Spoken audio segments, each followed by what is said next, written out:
Bueno, vamos a empezar el nuevo módulo, el paciente con dificultad respiratoria. Ustedes recibieron en Word el caso clínico y algunas situaciones clínicas que van a hacer la guía o el eje de las preguntas que espero que se puedan contestar en el transcurso de la semana, y que el viernes vamos a hacer el cierre y el resumen semanal. Seguramente hoy tuvieron, bueno, en realidad lo van a ver mañana, pero tuvieron hoy una clase de Leo Fata de radiografía de tórax, y una clase con el doctor Suá de examen funcional respiratorio. Ojalá que la hayan escuchado antes de este teórico, porque va a ser útil y va a agilizar la interpretación del paciente con dificultad respiratoria.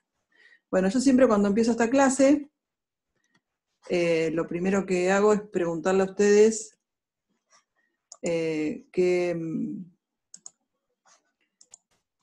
le viene a la cabeza cuando yo hablo de síndromes obstructivos, y en general empiezan a enumerar una cantidad de enfermedades que están puestas acá en la diapositiva. Todos, por supuesto, inmediatamente hablan del asma bronquial.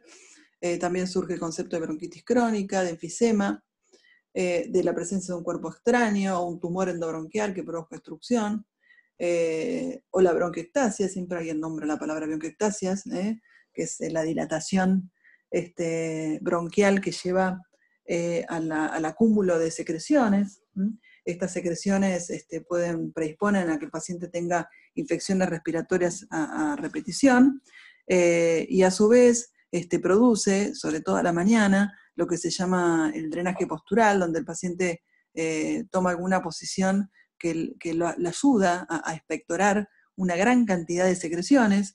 Esto se denomina pseudovómica, la expectoración en general supera los 200 mililitros, y en algunas oportunidades incluso se puede acompañar de hemóptisis, por la ruptura de los aneurismas de Rasmussen, como ocurre también en las cavernas tuberculosas. Nosotros vamos a hablar hoy especialmente de dos entidades que son los paradigmas de los síndromes obstructivos bronquiales. Por un lado, el asma bronquial, y la enfermedad pulmonar obstructiva crónica, que engloba a la bronquitis crónica y el enfisema, pero que también, como vamos a ver, en la actualidad, el asma crónico persistente puede llevar también a la obstrucción irreversible de la vía aérea, y también englobarse dentro del paciente EPOC. Bueno, primero vamos a recordar cuáles son los mecanismos generales por los cuales se puede producir obstrucción bronquial. Yo puedo tener obstrucción bronquial porque tengo un problema en la luz bronquial, por la presencia de tapones mucosos, lo que se llama discrinia e hipercrinia. La hipercrinia es el aumento de la secreción y la discrinia es el aumento de la viscosidad. El moco es adherente y viscoso, esto es muy característico del asma. O porque tengo un tumor endobronquial, o porque tengo la presencia de un cuerpo extraño. El problema lo puedo tener en la pared, y esto puede ser secundario a edema de la mucosa o a la contracción o espasmo del músculo bronquial, que se denomina músculo de Reisensen, y es el característico broncoespasmo. O porque tengo una ruptura del soporte elástico de los bronquios, en donde acá la alteración más característica es el enfisema pulmonar. Si yo tengo alguna de estas tres cosas, o las tres a la vez, lo que voy a tener es obstrucción bronquial. ¿Y cuáles son las manifestaciones clínicas? ¿Qué va a tener un paciente? ¿Por qué consulto a un paciente que tiene obstrucción bronquial?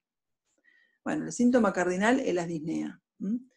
La disnea es un vocablo de origen griego-latino que significa mal respirar, y desde el punto de vista clínico lo podemos definir como la sensación desagradable y dificultosa de la respiración, es decir, que llega al plano de la conciencia un acto que normalmente no lo es.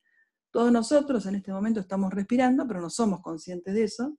Es un acto totalmente inconsciente que cuando se hace consciente, el paciente lo percibe como una sensación desagradable. La disnea es un síntoma muy frecuente de consulta, y es muy importante que el médico, cuando el paciente consulta por disnea, pueda adecuadamente interpretar cuál es el origen de la disnea. ¿El paciente cómo lo expresa? Diciendo que le falta el aire, o refiriendo sensación de asfixia, ahogo, o que no le entra el aire a los pulmones. También lo puede referir como fatiga o como una respiración difícil. Esos son los términos que utiliza el paciente y que ustedes hoy en Medicina A lo pueden traducir a un término médico que es la disnea. Como dijimos en insuficiencia respiratoria, cuando un paciente tiene disnea, lo que nosotros tenemos que interpretar que lo que está ocurriendo es un aumento del trabajo respiratorio. Y si repasamos un poco contra qué se hacía este trabajo respiratorio, los músculos de la respiración actuaban contra 3 resistencias. Una era la del paso del aire a través de la tubería bronquial, o sea, del árbol respiratorio. Normalmente el flujo es laminar, y en los casos que haya obstrucción es turbulento. La segunda resistencia más importante está dada por los tejidos elásticos del pulmón y el tórax, lo que tiene que ver con el compliance y la distensibilidad. Aquellas patologías que disminuyen o alteran la compliance van a producir disnea, y son ejemplos de esto la insuficiencia cardíaca izquierda, la fibrosis pulmonar, como vimos en las enfermedades del intersticio, las enfermedades de la pleura que producen restricción, el dolor torácico, si uno tiene un dolor costal por una fractura costal o por una neuralgia secundaria a un herpes zóster, el dolor me va a restringir la respiración y esta va a ser superficial, o los pacientes con enfisema. Y la tercera resistencia que no entra en juego generalmente, que es la de los tejidos no elásticos del pulmón. Entonces, si nosotros entendemos esto, podemos decir que la disnea puede estar producida por 2 mecanismos básicos según cuál es la resistencia que está alterada. Sí, la resistencia que está alterada es el pasaje del flujo a través de la tubería bronquial, o sea, cuando hay una obstrucción. Esto es característico de las enfermedades obstructivas. En esta situación, nosotros normalmente, en una respiración normal, la inspiración es un mecanismo activo donde se ponen en juego los músculos respiratorios. Si nosotros recordamos, los músculos inspiratorios más importantes, el número 1 es el diafragma. También en segundo lugar están los músculos intercostales externos. En una inspiración normal actúan estos 2 músculos. Si la inspiración es forzada, van a entrar en juego los músculos inspiratorios accesorios. En estos, los más importantes son el esternocleidomastoideo, el trapecio y el escaleno. En una respiración normal, entonces dijimos, la inspiración es activa, van a actuar los músculos inspiratorios, el diafragma y los intercostales externos, y la expiración es un mecanismo pasivo, en donde la relajación de los músculos inspiratorios y la puesta en marcha de las fuerzas elásticas llevan que pasivamente los músculos inspiratorios lleguen a su posición de reposo y se produzca la expiración, que como dijimos es pasiva. Cuando yo tengo una enfermedad obstructiva, lo que va a pasar es que la expiración pasa a ser un fenómeno activo, ¿no? Intentando de alguna manera completar la elasticidad tóraco-pulmonar y evitar el atrapamiento aéreo. Si lo que yo tengo alterado, o la resistencia está dada, el aumento, digamos, de la resistencia está dada porque hay una disminución de la distensibilidad de la compliance, es lo que caracteriza las enfermedades restrictivas tóraco-pulmonares. Nosotros hoy nos vamos a dedicar a la disnea, que está provocada por aumento de la resistencia al flujo aéreo, que es característico en las enfermedades obstructivas, donde, vuelvo a repetir, lo que se va a comprometer principalmente o inicialmente es la expiración. También puedo dividir a la disnea de acuerdo a qué fase respiratoria se encuentra alterada. Yo puedo decir que tengo una disnea inspiratoria, esto es muy característico de la obstrucción de la vía alta, como de la laringe o la tráquea. En estos casos es característico la presencia de cornajo o estridor, que es un ruido que no es necesario colocar estetoscopio. Si uno entra, o un paciente llevado a una guardia, entra en la sala de emergencia por una obstrucción de la vía respiratoria alta, el estridor se escucha sin necesidad de colocar el estetoscopio, y puede aparecer el tiraje, que el tiraje es la depresión a nivel de las fosas supraesternales y supraclaviculares, incluso los espacios intercostales. Esto es por el aumento de la presión negativa que chupa, ¿no?, o contrae las partes blandas hacia adentro. O puedo tener una disnea principalmente expiratoria, que es lo que caracteriza, ¿no?, a la obstrucción de la vía respiratoria inferior, como el asma bronquial, y en este caso lo que vamos a escuchar no es un cornajo estridor, sino que son roncus y sibilancias. Bueno, ¿qué otros síntomas va a tener un paciente con obstrucción bronquial aparte de disnea? Tos, expectoración, mucosa purulenta.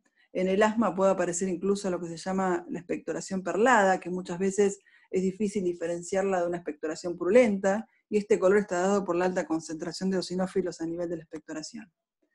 ¿Qué voy a encontrar en el examen físico? Se me va a alterar el patrón ventilatorio, el paciente va a tener taquipnea con bradipnea expiratoria, se va a prolongar la expiración más de lo normal. Puedo tener, de acuerdo al grado de obstrucción y de evolución del cuadro, trastornos del sensorio. Si el paciente tiene una obstrucción severa que lleva un tiempo de evolución, puede tener cianosis por un mecanismo central. A la inspección puedo encontrar también el aumento del diámetro anteroposterior del tórax por el atrapamiento aéreo, que es lo que se conoce como tórax en tonel. Y también puedo ver en la inspección la utilización de los músculos accesorios, con lo que recién dijimos, la aparición del tiraje supraesternal e intercostal. Esto se produce, ¿no?, por el aumento de la presión intratorácica negativa, que tira las partes blandas hacia adentro, es como que las chupara, y eso hace que se observe el tiraje. ¿Qué voy a encontrar a nivel de la auscultación? Y bueno, en el caso del enfisema, es muy característico la hipoventilación o la disminución del murmullo vesicular. Y también voy a auscultar, que es el ruido característico de los síndromes obstructivos, secundario al estrechamiento de la luz del árbol bronquial, los roncus y sibilancias, que si recuerdan habíamos dicho que el origen de este ruido era a nivel bronquial, que el roncus principalmente estaba dado por el mecanismo fisiopatológico del broncoespasmo, que sonaba como un ronquido, que era de carácter seco, que las sibilancias estaban dadas principalmente por el edema de la mucosa de las secreciones adheridas, que también tiene un carácter seco, y que sonaba como un silbido. Muy bien, entonces yo tengo un paciente que consulta con disnea. Yo cuando lo voy a revisar le encuentro taquipnea con bradipnea expiratoria, y en la auscultación le encuentro roncus y sibilancias. O sea que yo sospecho que este paciente presenta una disnea por un mecanismo obstructivo, y quiero certificarlo. Entonces tengo que pedir un estudio complementario para confirmar mi sospecha diagnóstica de obstrucción bronquial. El estudio complementario que me va a permitir valorar este patrón es el examen funcional respiratorio o espirometría. Ustedes seguramente hoy en la clase ya saben que este es un estudio en el cual, por diferentes maniobras específicas de la respiración, uno puede medir el volumen del aire inhalado o exhalado, que requiere, por supuesto, de la comprensión y colaboración del paciente. Por eso el paciente debe estar vigil y debe ser lúcido. Y lo que se hace es que el paciente realice una inhalación máxima, seguida por una exhalación también máxima y rápida.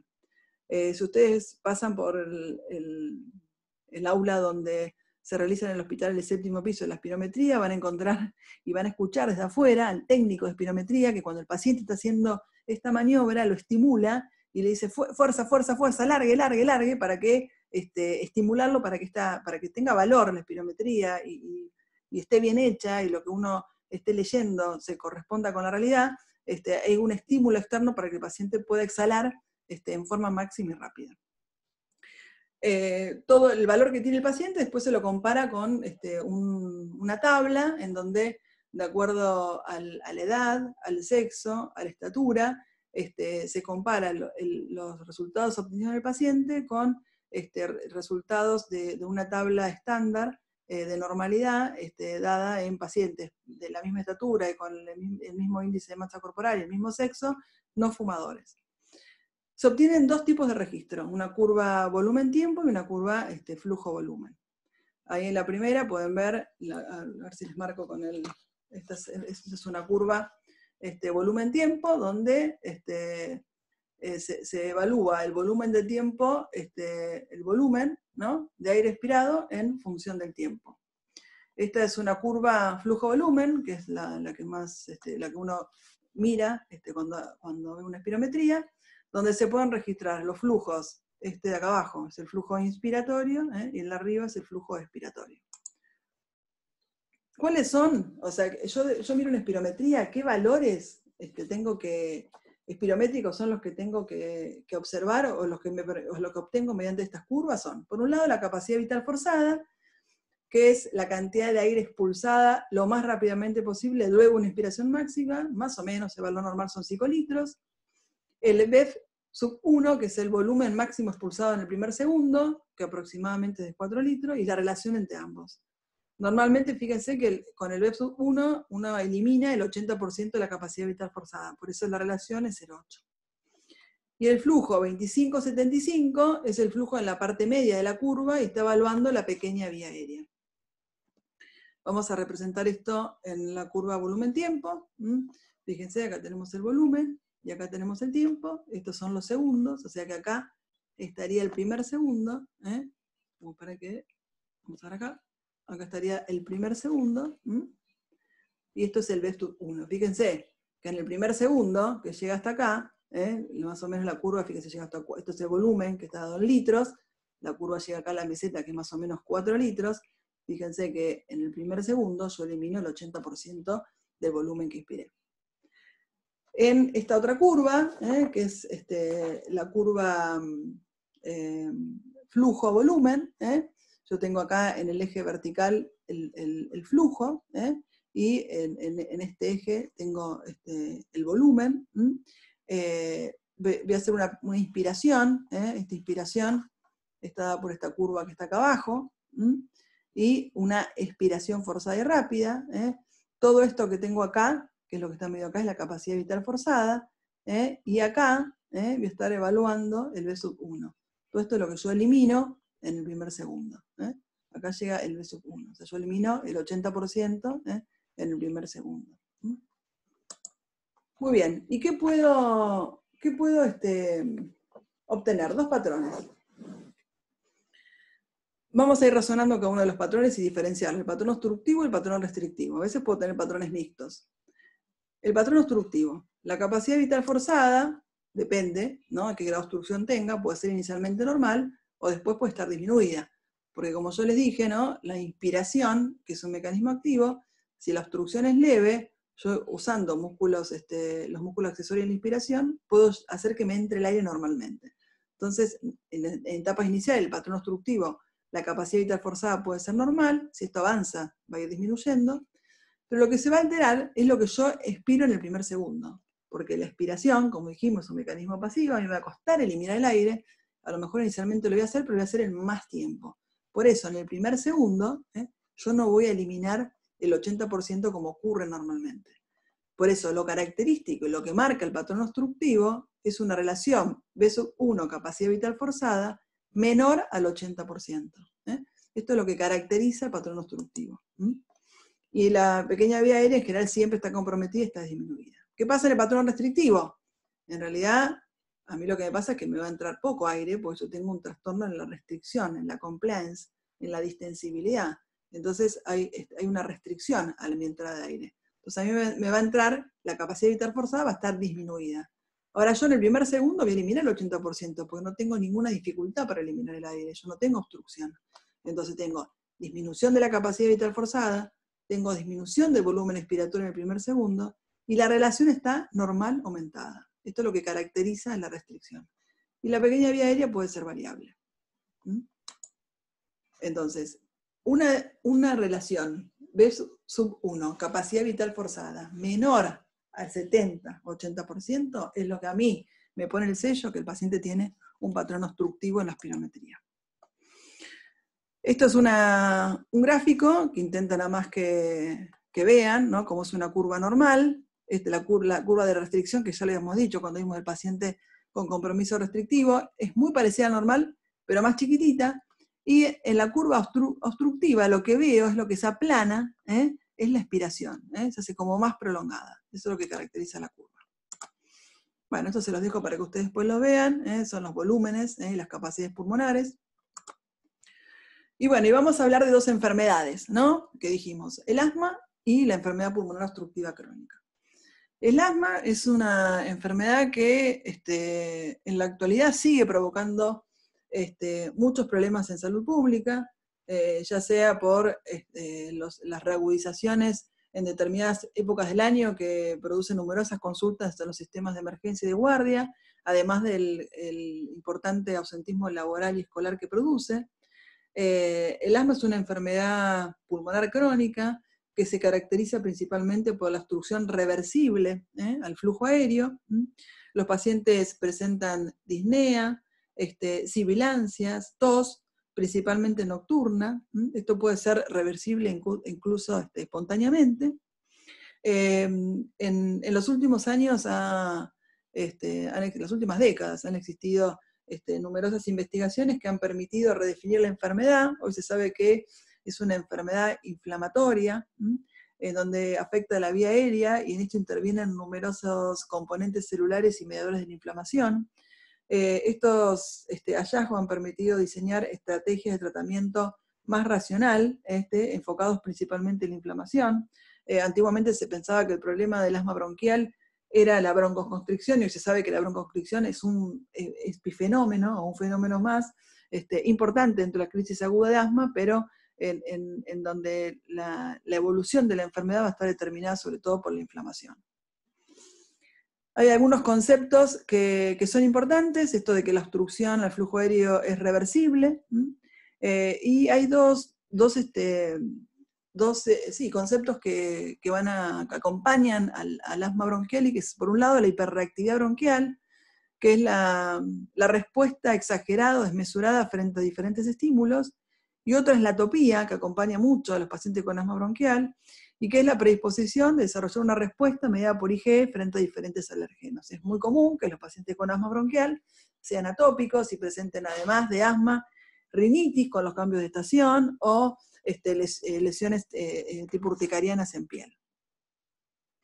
Dijimos que era una enfermedad inflamatoria, y en este componente inflamatorio lo podemos dividir en tres componentes, ¿no? La inflamación tendría tres componentes. Por un lado, la infiltración por grupos celulares. Las células principalmente involucradas son los linfocitos Th2, estos son los que controlan la producción de IgE, además de mantener y liberar todas las citoquinas responsables de esta respuesta inflamatoria. Y por otro lado, los eosinófilos. Los eosinófilos liberan proteínas catalíticas que son muy tóxicas y destruyen el epitelio bronquial. La consecuencia de esta inflamación lleva a la hipertrofia y la hiperplasia de células musculares lisas, y además de que sensibilizan, ¿no?, los mastocitos a la IgE. Y si esto persiste en el tiempo, puede llevar al depósito de colágeno, tipo 3 y tipo 5, a nivel del tejido conectivo subepitelial y la membrana basal. Y esto va a llevar a que se produzca un remodelado de la vía aérea, con las consecuencias que ahora vamos a ver. Entonces, ¿por qué se produce la obstrucción al flujo aéreo en el asma bronquial?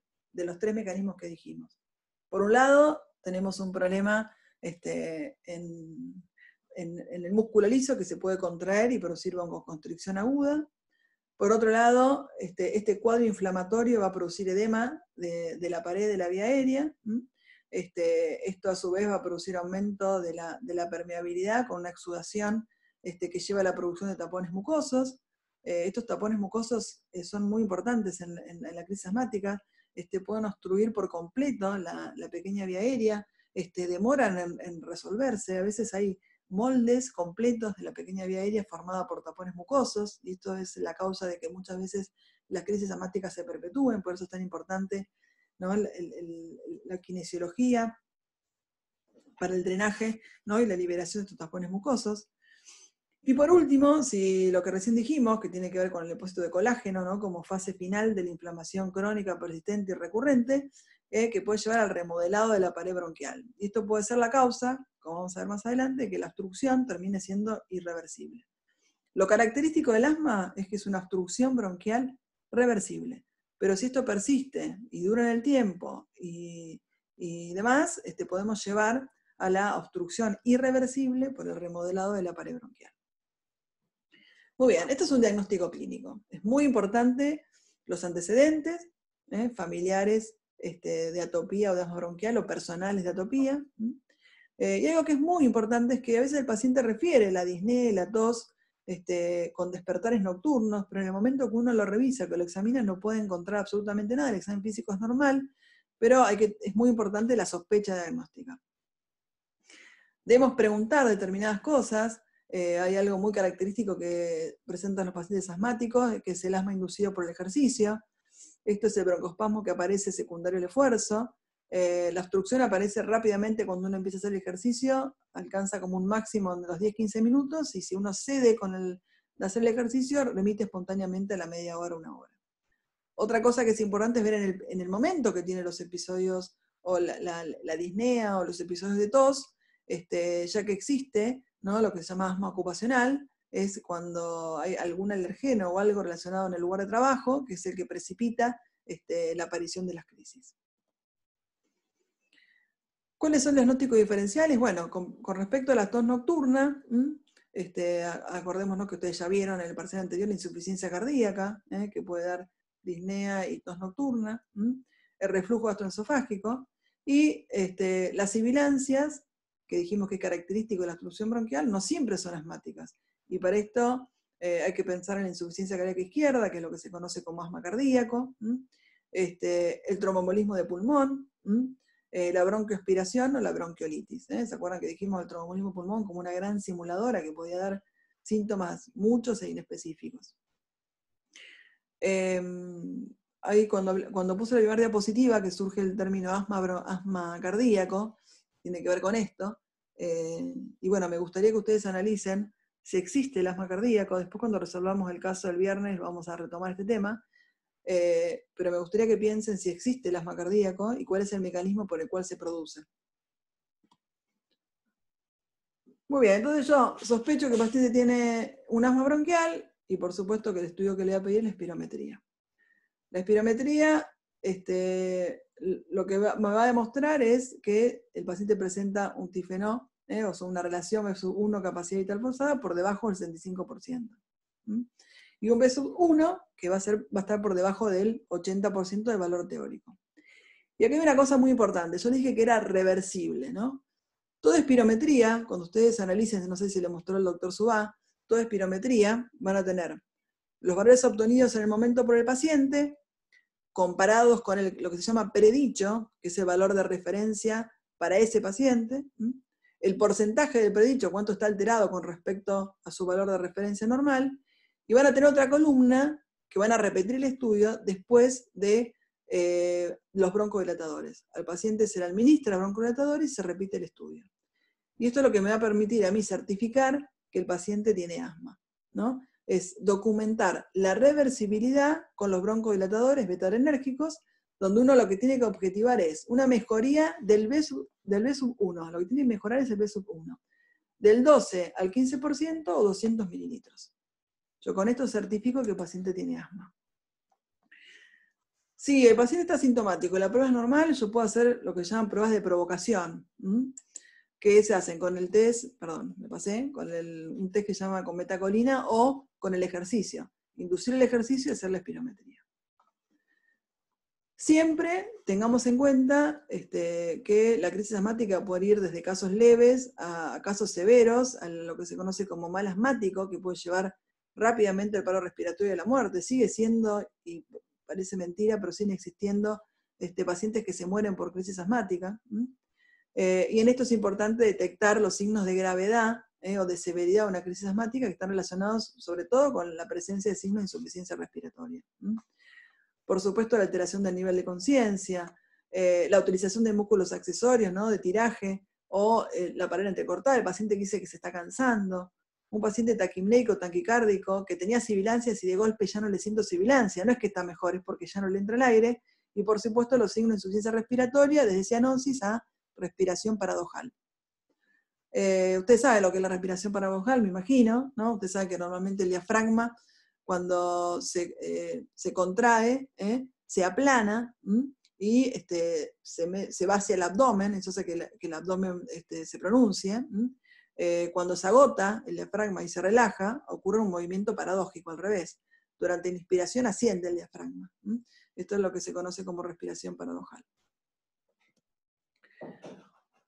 Algo que es importante para valorar en forma objetiva la crisis asmática y que lo tienen los pacientes, imagínense, la espirometría no está accesible a una guardia, ni la tiene el paciente en su casa, para evaluar si el la crisis o la obstrucción es severa, hay un aparato que se llama pico flujo expiratorio, o PEF, que el paciente lo tiene en su casa, es una cosa muy sencilla, donde lo que tiene que hacer es lo mismo que la espirometría, va a hacer una inspiración máxima, después una expiración máxima con la boca cerrada sobre este aparato. Googleenlo y van a ver la imagen del aparato, es una cosa muy sencilla, no es caro. Y esto mide, se relaciona bastante con el F1 y permite ver la gravedad de la obstrucción. Por supuesto que uno lo que va a hacer inicialmente es una oximetría de pulso y va a dejar solo la medición de gases arteriales para los casos graves. Y obviamente para esto tiene que estar el paciente internado o en una guardia. Muy bien, el tratamiento, si el paciente está desaturando, va a ser oxígeno, broncodilatadores, para tratar el broncoespasmo, y como antiinflamatorio, lo que es muy importante, o corticoides en el momento de la crisis, o corticoides que se dan inhalatorios como preventivos, que esto ha cambiado mucho la evolución del asma, la utilización de corticoides inhalatorios. Muy bien, pasemos a la otra enfermedad que caracteriza a los signos obstructivos, que es la EPOC. La enfermedad pulmonar obstructiva crónica es una enfermedad que se caracteriza por la obstrucción progresiva e irreversible de la vía aérea.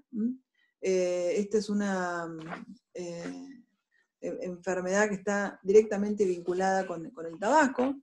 Lo que ahí dice GOLD, o la iniciativa GOLD, esto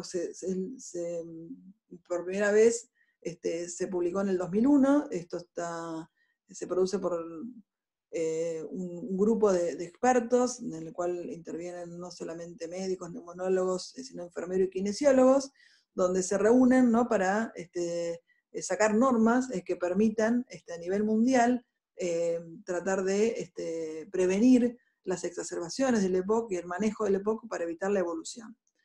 Esta diapositiva muestra la definición sobre esta enfermedad que hace el GOL, en donde la define como una enfermedad frecuente, prevenible y tratable, que presenta muchas manifestaciones extrapulmonares que contribuyen a la severidad, que a diferencia del asma, se caracteriza por presentar en la espirometría una obstrucción al flujo aéreo irreversible, o parcialmente reversible, no cumple con el criterio de reversibilidad que recién hablamos del asma, esa es la característica más importante. ¿Y por qué es progresiva? Porque el humo del cigarrillo, que es el principal, aunque hay otros gases o partículas nocivas para el pulmón, desencadena una respuesta inflamatoria normal que progresa y que puede llevar a alteraciones de la gran vía aérea, la pequeña vía aérea, incluso del parénquima pulmonar y de la vasculatura. Acá se vuelve, ¿no?, con el concepto de respuesta inflamatoria normal frente al cigarrillo. Muy bien. Dentro de la enfermedad pulmonar obstructiva crónica tenemos diferentes fenotipos, que vamos a hablar un poco más adelante, el fenotipo del bronquítico crónico, del enfisema. En general estos patrones se superponen, y hoy se incluye también al asma crónico, ¿no?, por esto que dijimos, que el asma persistente en el tiempo, esta respuesta inflamatoria puede llevar al remodelado de la vía aérea y producir obstrucción irreversible y comportarse como un EPOC. Y muchas veces se superponen. Hay pacientes que tienen bronquitis crónica, pues son fumadores, pueden tener también un poco de enfisema, y también ser asmáticos. Entonces hay una superposición de estos diferentes fenotipos. Si ustedes se acuerdan de anatomía patológica, el enfisema es la dilatación de la vía aérea distal por la ruptura de los tabiques alveolares. El enfisema es como el paradigma de una distorsión total de toda la citoarquitectura pulmonar. Muy bien, entonces la base fundamental de la definición de EPOC es la limitación irreversible o no totalmente reversible al flujo aéreo. ¿Quién va a definir la enfermedad? La espirometría. ¿Qué le pone el rótulo como se tiene obstrucción? El TIFNO o la relación B1, capacidad vital forzada, que va a ser menor al 75%. ¿Qué me habla de la severidad? ¿Cuánto más severo va a ser un EPOC? El B1. Entonces, la relación o el TIFNO me define que el paciente tiene obstrucción. Y la severidad de la obstrucción me la va a dar el B1. Esta limitación al flujo aéreo está dada por enfermedad de la vía aérea, pero también por enfermedad del parénquima pulmonar, por enfermedad o por trastornos en la elasticidad pulmonar. Y eso es lo que más caracteriza el enfisema. El paciente va a terminar teniendo obstrucción al flujo aéreo, va a fracasar la expiración, va a tener atrapamiento aéreo. Esto reduce a su vez la capacidad inspiratoria, aumenta la capacidad residual funcional y llevando a la disnea y la limitación del ejercicio. Esto se llama hiperinsuflación dinámica y es una característica importante de los pacientes con EPOC. Este cuadro que ya cambió, esta es una clasificación de severidad del EPOC de acuerdo al GOL. Hoy el GOL le agrega otras cosas y habla de A, B, C y D, y se basa fundamentalmente en el número de reagudizaciones que tiene el paciente en el año. Pero bueno, esto no es importante tanto para ustedes, porque esa clasificación tiene que ver con el tratamiento, pero yo solo les quiero mostrar esto para que vean que en un estadio 1, que el B1 es mayor al 80%, fíjense que los estadios están dados por el descenso del B1, que es el que mide la severidad, o sea, todos van a tener un tifenol menor del 70, que esto es lo que me marca que tiene obstrucción, pero la severidad va a estar dada por el B1. En un estadio 1, es un paciente tabaquista que puede no tener ni siquiera síntomas, puede estar asintomático. Si yo le hago una espirometría, ya tener obstrucción. Eso es lo importante. ¿Y qué depende de que un paciente esté en un estadio 1 y no avance al estadio 4? Que deje de fumar. La única intervención terapéutica que vamos a hablar al final, importante para esto, es la cesación del hábito tabáquico. Yo siempre incluyo en este módulo una clase de cesación tabáquica que, bueno, en esta oportunidad, con las clases virtuales, no la pude concretar. Pero es importante que ustedes adquieran el concepto de cesación tabáquica. Es el único tratamiento importante para esta enfermedad. Es la cuarta causa de muerte en Estados Unidos. EPOC afecta al 5% de la población mundial, tiene una alta mortalidad. Además, estos pacientes, como son fumadores, tienen asociadas las demás enfermedades asociadas al tabaco, tienen enfermedad coronaria, tienen mucho mayor riesgo de enfermedad cardiovascular. Entonces, hay una asociación de las dos cosas, ¿no? Por eso dejar de fumar no solamente le va a mejorar el EPOC, sino también que le va a quitar un factor de riesgo cardiovascular. Los factores de riesgo, bueno, no todos los pacientes que fuman desarrollan EPOC, o sea que acá hay alguna susceptibilidad muy importante del huésped. Sí, todos los pacientes que fuman, en algún momento de su enfermedad desarrollan algún grado de obstrucción bronquial. No todos desarrollan EPOC, pero sí algún grado de obstrucción bronquial. Y otra cosa importante, que bueno, mucho menos frecuente, ¿no? Es el déficit de alfa-1 antitripsina, que puede llevar al desarrollo también de enfermedad pulmonar obstructiva crónica. Bueno, la fisiopatología. Entonces, ¿qué se afecta? Todo. La vía aérea central, la pequeña vía aérea, el parénquima pulmonar, la vasculatura pulmonar. Y los mayores determinantes de la obstrucción al flujo aéreo en la expiración son, aparte de la obstrucción, ¿no?, bronquial, de la pequeña vía aérea, es el compromiso del parénquima pulmonar que lleva a pérdida del retroceso elástico del pulmón. Esto produce lo que se conoce como atrapamiento aéreo o hiperinsuflación dinámica, porque ese atrapamiento, el fracaso de la expiración, me lleva a que ocurra atrapamiento aéreo, aumenten los volúmenes residuales, y esto también disminuye la capacidad inspiratoria, y el paciente agrava la disnea y agrava la intolerancia al ejercicio. Muy bien, entonces yo fumo.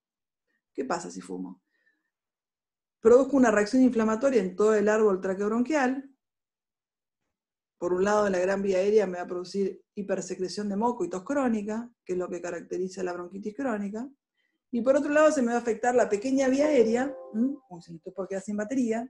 Vamos a enchufarlo. La pequeña vía aérea y el parénquima pulmonar. Y esto me va a producir limitación al flujo aéreo, va a haber obstrucción, y por otro lado la pérdida de retroceso elástico que va a producir el colapso de la pequeña vía aérea, lo que recién dijimos de la hiperinsuflación. Si yo tengo que decir cuál es el mecanismo por el cual un paciente POC lleva la hipoxemia, lo más característico es que lo que tenga es un severo alteración BQ. Hay un trastorno severo de la alteración BQ, que eso es lo que me lleva a la hipoxemia. En el enfisema, esta destrucción de los tabiques interalveolares y el aumento del espacio aéreo a nivel distal, también altera la vasculatura, y esto llega menos sangre, también ventilados, pues son grandes globos de aire, pero llega menos vasculatura. Entonces siempre lo que hay en el paciente con EPOC es una alteración BQ severa. Esto es importante para que lo asocien y para que lo tengan en cuenta. El compromiso del parénquima pulmonar también altera la vasculatura, y la hipoxemia también tiene sus consecuencias. Si nos remontamos a la historia, a inicios del siglo XX, un médico argentino llamado Abel Ayerza observó una tríada característica dada por la presencia de cianosis crónica, disnea y policitemia, o poliglobulia, tenían aumento del recuento de glóbulos rojos y de hematocrito aumentado. Y estos pacientes que tenían esta tríada encontraban en la necropsia que presentaban esclerosis de las arterias pulmonares. Esto se lo llamó, dándole el nombre a él, a que lo describió, enfermedad de Ayerza o cardíacos negros, eran pacientes cianóticos. Y hoy se sabe que esta descripción que hizo Ayerza está dada por la hipoxemia crónica, que produce una disminución de la actividad de la óxido nítrico sintetasa. Ustedes saben que el óxido nítrico es un potente vasodilatador con funciones inhibitorias sobre la actividad plaquetaria y la proliferación de células del músculo liso vascular. O sea que la disminución del óxido nítrico lleva a una importante vasoconstricción pulmonar y a proliferación de las células musculares lisas, y esto es el responsable de la hipertensión pulmonar que tienen estos pacientes. O sea que los pacientes con EPOC terminan con hipertensión pulmonar y lo que se conoce como cor pulmonar, que es la repercusión sobre el corazón derecho con todos los síntomas y signos que ustedes ya vieron en el primer parcial de la falla derecha.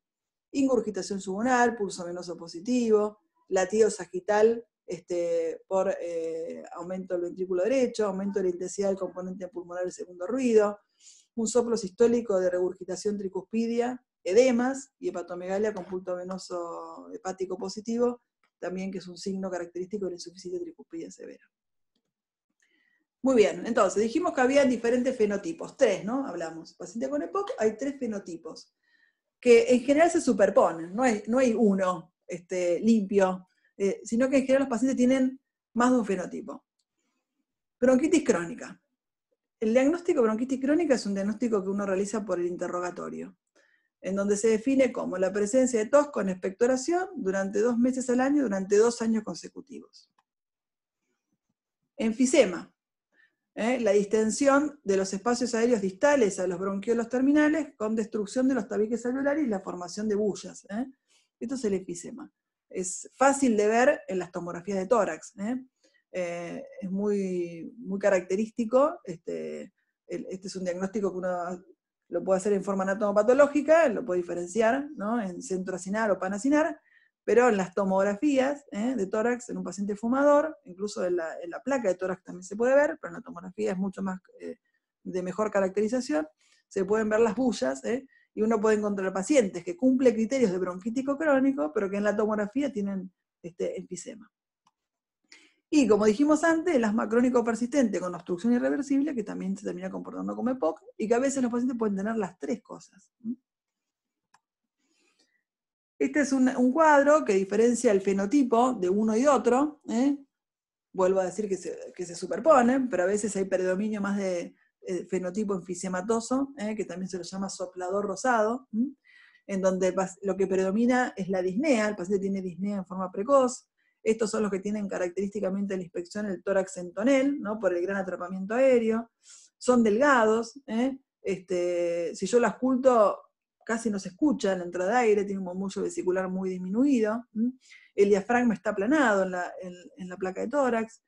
Generalmente no tiene cianosis, por eso se le dice soplador rosado. La hipoxemia es leve, sin hipercapnia. No hay poliglobulia porque no tiene hipoxemia. Y el cor pulmonar es tardío. Y por el otro lado tengo el bronquítico crónico, también se lo llama botagada azul, que este es el que describió Ayerza, que la disnea es más tardía, acá predomina la tos y la expectoración. El tórax es normal, no tiene tanto atrapamiento aéreo, ocultos roncus y sibilancia. como tienen poliglobulia, tienen cianosis en forma precoz. ¿Se acuerdan que dijimos que como depende de la cianosis de la concentración de hemoglobina, si yo tengo mucha hemoglobina, voy a alcanzar más rápido los 5 gramos de decilitro, por eso estos pacientes tienen cianosis en forma precoz.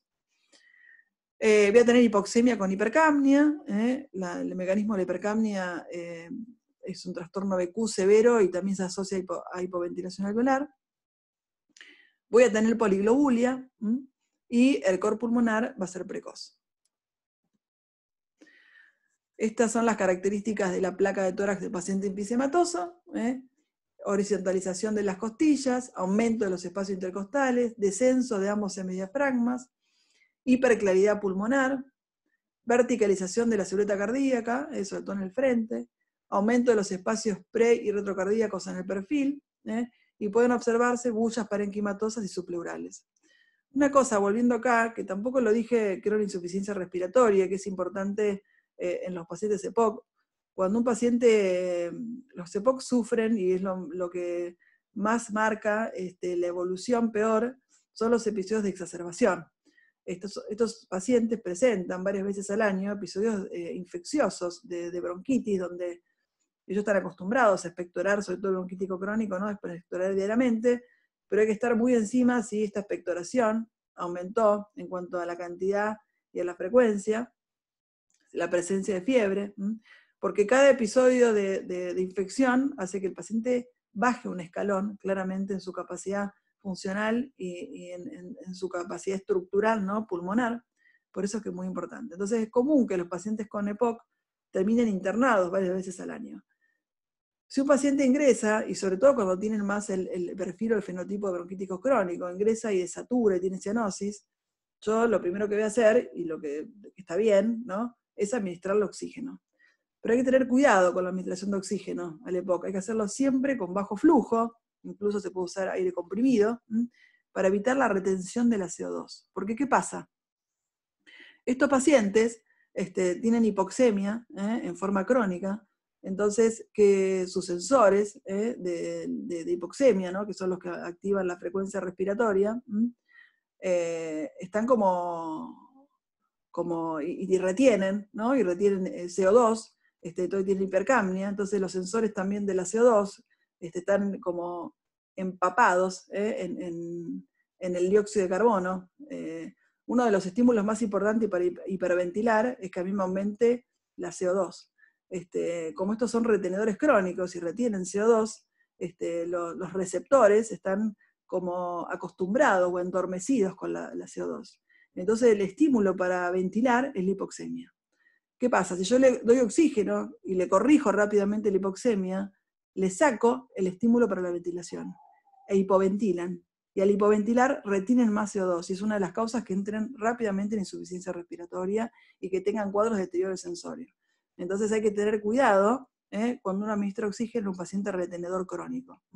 Porque en estos pacientes que tienen hipoxemia crónica y tienen PCO2 elevada crónica, sus receptores, los que perciben el aumento de la CO2, están ya de tanto estímulo, están como, no pueden, no están endormecidos frente a esto, y el estímulo de mantener la frecuencia respiratoria está dada por la hipoxemia. Yo le corrijo la hipoxemia, y el paciente hipoventila y empeora la retención de CO2 en una acidosis respiratoria.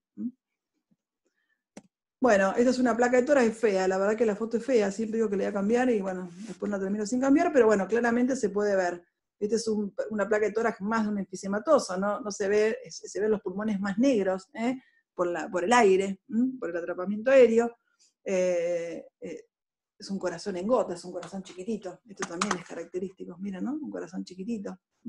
Fíjense, acá hay como un aumento del espacio entre el corazón y el esternón. No puedo ver las costillas, pero sí se pueden ver más aplanados, ¿no?, el diafragma e hiperinsuflados. Si yo cuento, seguramente tienen más espacios intercostales. Muy bien, y acá volvemos al concepto que les dije anteriormente. Ninguno de los medicamentos ha demostrado reducir la pérdida progresiva de la función pulmonar a largo plazo. Sí se utilizan para reducir los síntomas y las complicaciones. Los broncodilatadores desempeñan un papel fundamental en el tratamiento sintomático. La abstinencia del hábito de fumar es la intervención más simple y más rentable para reducir el riesgo de EPOC y detener su progresión. La cesación tabáquica es el único tratamiento efectivo en la actualidad para evitar la progresión de esta enfermedad. Y con esto terminamos.